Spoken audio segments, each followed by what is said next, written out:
Hello student, welcome to our channel SDM history. তো আশা করি তোমাদের পড়াশোনা পুরোদমে চলছে। সামনে জুন মাসের ইউজিসি নেট পরীক্ষা আছে। যারা নিজেদেরকে ফুলফিল প্রিপারেশনে তৈরি করছো এবং ডব্লিউবিসিএস বা আদার্স কম্পিটিটিভ এক্সামের জন্য তৈরি করছো, তো তোমরা দেখো তোমাদের খুবই উপকার হবে। এবং বিশেষ করে 2026-এর ডিসেম্বর মাসে ডব্লিউবি সেট কলেজ সার্ভিস কমিশনের জন্য যে প্রশ্নগুলি হয়ে থাকে সেইগুলো আমি তোমাদের সামনে উপস্থাপন করছি। দেখো, এখান থেকে তোমরা অনেক নতুন তথ্য পাবে। তো আজকের প্রথম প্রশ্ন যেটা আসবে সেখানেতে যে ঘটনাগুলো আছে সেটা হচ্ছে তরাইনের যুদ্ধ এবং তার পরবর্তী ইতিহাসের অংশগুলো। কেমন? দেখো, তোমাদের খুবই ভালো লাগবে, প্রশ্নগুলো খুবই ইন্টারেস্টিং আছে। প্রথম প্রশ্ন, রায় পিথোরা কার উপাধি ছিল? এর উত্তর হচ্ছে তৃতীয় পৃথ্বীরাজ চৌহানের। 2 নম্বর প্রশ্ন, তৃতীয় পৃথ্বীরাজ কোন বংশের লোক ছিলেন? উত্তর হচ্ছে চৌহান বংশের। 3 নম্বর প্রশ্ন, তৃতীয় পৃথ্বীরাজ কোথায় রাজত্ব করতেন? এর উত্তর হচ্ছে দিল্লি এবং আজমিরে। পরের প্রশ্ন, মোহাম্মদ ঘুরি তৃতীয় পৃথ্বীরাজের কাছে কোন দুর্গ দাবি করেছিলেন? এর উত্তর তাবড় হিন্দ বলে যে দুর্গ ছিল। পরের প্রশ্ন, মোহাম্মদ ঘুরি কাকে তৃতীয় পৃথ্বীরাজের কাছে দূত হিসাবে প্রেরণ করেছিলেন? এর উত্তর হচ্ছে রুকনউদ্দিন হামজাকে। কেমন? রুকনউদ্দিন হামজাকে। পরের প্রশ্ন, তরাইনের প্রথম যুদ্ধ কবে হয়েছিল? এর উত্তর হলো 1191 খ্রিস্টাব্দে তরাইনের প্রথম যুদ্ধ হয়েছিল। পরের প্রশ্ন, তরাইনের প্রথম যুদ্ধ কাদের মধ্যে হয়েছিল? এর উত্তর তৃতীয় পৃথ্বীরাজ চৌহানের সঙ্গে মোহাম্মদ ঘুরির হয়েছিল। পরের প্রশ্ন, তরাইনের প্রথম যুদ্ধে কে পরাজিত হয়েছিলেন? এর উত্তর হচ্ছে মোহাম্মদ ঘুরি, কারণ তিনি আহত হয়েছিলেন গুরুতরভাবে এবং তার ফলে প্রথম তরাইনের যুদ্ধে তিনি পরাজিত হয়েছিলেন। পরের প্রশ্ন, তরাইনের প্রথম যুদ্ধে পৃথ্বীরাজের সেনাপতি কে ছিলেন? এটা ভেরি ভেরি ইম্পর্টেন্ট প্রশ্ন, বিশেষ করে ডব্লিউবি সেট বা যে কোনো রাজ্য সরকারি সেট পরীক্ষাতে। কেমন? তো তরাইনের প্রথম যুদ্ধে তৃতীয় পৃথ্বীরাজ চৌহানের সেনাপতি ছিলেন তার ভাই গোবিন্দরাও, তার অন্য নাম ছিল খন্দেরাও। কেমন? পরের প্রশ্ন, গোবিন্দ রায় তরাইনের প্রথম যুদ্ধে মোহাম্মদ ঘুরিকে কি দিয়ে আহত করেছিলেন? এর উত্তর হচ্ছে বর্ষা দিয়ে আহত করেছিলেন। পরের প্রশ্ন, এই যুদ্ধে অর্থাৎ প্রথম তরাইনের যুদ্ধে সময় ঘুরিকে কে রক্ষা করেছিলেন? তার একজন খলজি দেহরক্ষী। পরের প্রশ্ন, যুদ্ধে পরাজয়ের পর মোহাম্মদ ঘুরি তার পত্নীর কাছে যাননি এবং তার শরীরের পরিহিত বস্ত্রটিও পরিবর্তন করেননি। দিনরাত তিনি পৃথ্বীরাজ চৌহানের সঙ্গে যুদ্ধের প্রস্তুতিতে ব্যস্ত থাকতেন। এ বিখ্যাত যে উক্তিটি, এটি কার ছিল? উত্তর ঐতিহাসিক ফেরিস্তার ছিল। পরের প্রশ্ন, তরাইনের দ্বিতীয় যুদ্ধ কবে হয়েছিল? এর উত্তর হচ্ছে 1192 খ্রিস্টাব্দে। পরের প্রশ্ন, তরাইনের দ্বিতীয় যুদ্ধে ঘুরির সৈন্য সংখ্যা কত ছিল? এর উত্তর হচ্ছে 1,30,000 সৈন্য ছিল। পরের প্রশ্ন, এই যুদ্ধে মোহাম্মদ ঘুরির 4জন যে যোদ্ধা কারা ছিলেন? 4জন যোদ্ধা ছিলেন, তারা হলো খারবক, খারমেল, ইলাহ, মুকলবা। এই 4জন ছিল তার 4 যোদ্ধা। পরের প্রশ্ন, তরাইনের দ্বিতীয় যুদ্ধে তৃতীয় পৃথ্বীরাজ চৌহানের সৈন্য সংখ্যা কত ছিল? উত্তর হলো প্রায় 3 লক্ষ সৈন্য এবং 3,000 হাতি ছিল। পরের প্রশ্ন, তরাইনের দ্বিতীয় যুদ্ধে ঘুরির সেনানী কারা ছিলেন?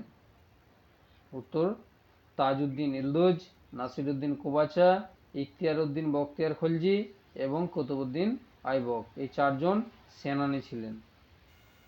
পরে এই যুদ্ধে পৃথ্বীরাজের প্রধানমন্ত্রী কে ছিলেন? অর্থাৎ তরাইনের দ্বিতীয় যুদ্ধে পৃথ্বীরাজের প্রধানমন্ত্রী ছিলেন ভোলা।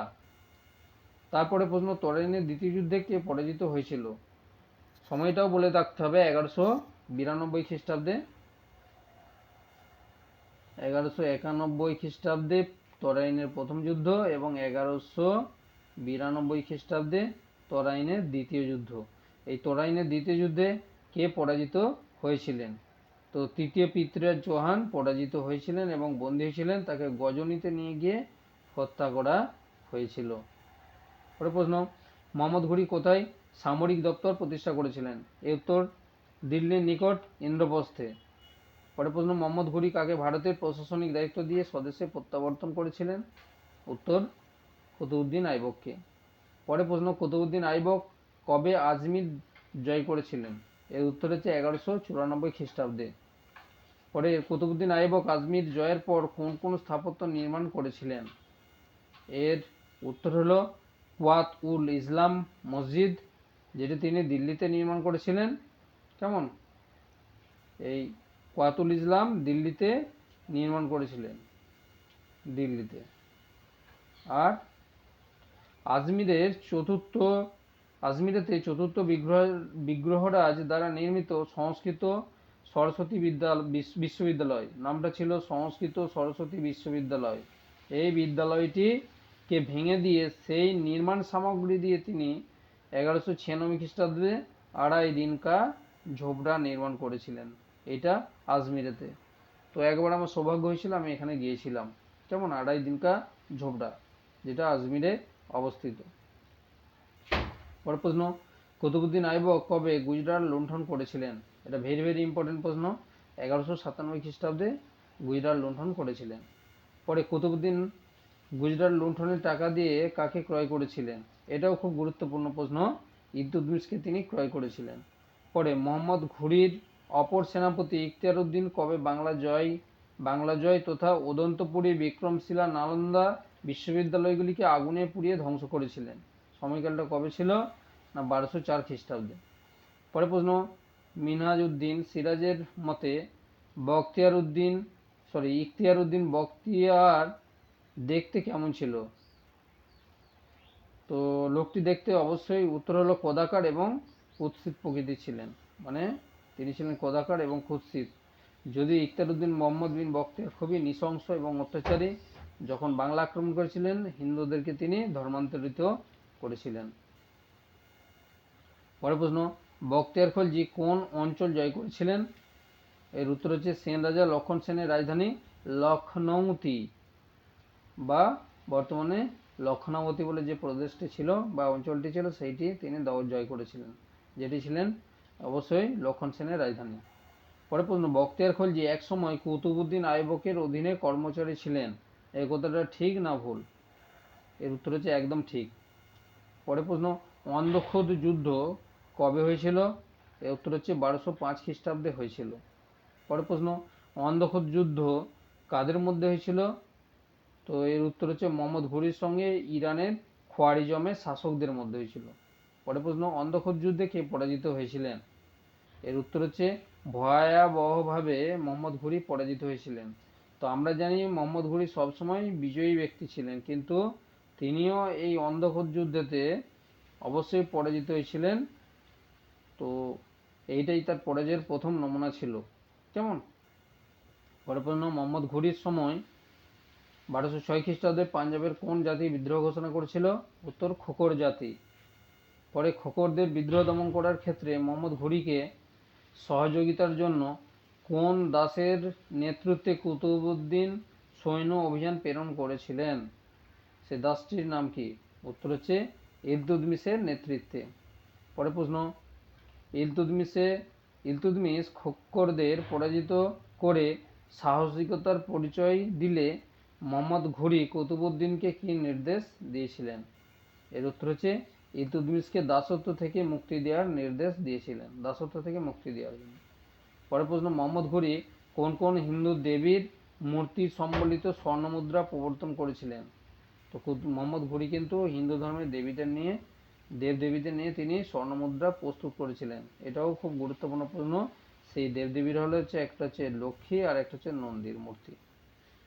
তো এই মূর্তিগুলো দিয়ে, মানে হিন্দু দেবীর মূর্তির অনুকরণে তিনি স্বর্ণমুদ্রা প্রবর্তন করেছিলেন। পরের প্রশ্ন, স্বর্ণমুদ্রার নিচে কোন ভাষাতে মোহাম্মদ ঘুরির নাম লেখা ছিল? এর উত্তর হচ্ছে দেবনাগরী তথা সংস্কৃত ভাষাতে। পরের প্রশ্ন, মোহাম্মদ ঘুরি তার উত্তরাধিকারী হিসেবে কাদের ঘোষণা করেছিলেন? উত্তর তার কৃতদাস সেনাপতিদের। পরের প্রশ্ন, মোহাম্মদ ঘুরি কৃতদাস সেনাপতি কারা ছিলেন? এর উত্তর হচ্ছে কুতুবউদ্দিন আইবক। তো যদিও এটা বলা হয়েছে, তবু একবার তোমরা দেখে নাও, কারণ এটা অনেক সময় থাকে। তো কুতুবউদ্দিন আইবক, তাজউদ্দিন ইলদুজ, নাসিরউদ্দিন কুবাচা এবং মোহাম্মদ বখতিয়ার খলজি। কেমন? তো আমার চ্যানেল যদি তোমাদের খুব ভালো লেগে থাকে, তাহলে অবশ্যই তোমরা চ্যানেলটি সাবস্ক্রাইব করে বন্ধুদের মধ্যে অবশ্যই শেয়ার করবে এবং অবশ্যই লাইক দেবে আমার ভিডিওগুলি। কেমন? পরের প্রশ্ন, মোহাম্মদ ঘুরি কবে মৃত্যু হয়েছিল?